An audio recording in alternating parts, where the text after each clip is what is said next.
сүйлөшүн, элдин добушун чыныгы алып чыгыш керек да.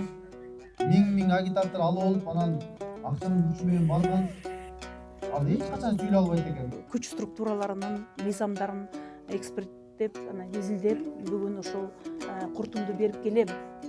Жана 1800 метр деген критерийди алып коюп, башкача көз караш менен караш керек экен да. Бир ошол текшерген адистер бир жума жашап, көрүп, автоматтык түрдө тоолуу макам деген Сарыкамышка берилиш керек экен өзүчө.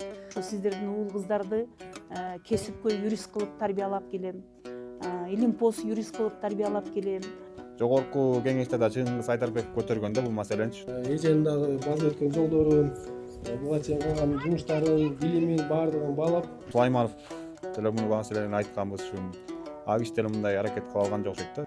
Эми баягы эл чындыгында видео тартып кайрылуу кылып атабыз, бирок кагазды өйдө жактан бүтүрүп атпайбы? Депутат көтөрүш керек. Кандай депутат көтөрөт? Бул да маселе болуп атпайбы? Кадыры бар, салмагы бар. Нары түртүп кирип кете турганчы. Анын артынан ошентип көтөрүп коюп эле калып калбаш керек. Анын протоколдук тапшырма бериш керек. Анын артынан кубалаш керек. Керек болсо токтом долбоорун чыгарыш керек. Керек болсо анын такыр эч жака үн жетпей чечилбей атса, анан мамлекет башчысына жетиш керек. Эми азыр ким эле акчасы көп болсо болуп атпайбы? Ошол жөнүндө айтып атам да, ушул закон, кодекстерди өзгөртө аласызбы? Кудай буйруп өтүп калсаңыз. Мен сизге тилектешмин, өтүп кетиңиз.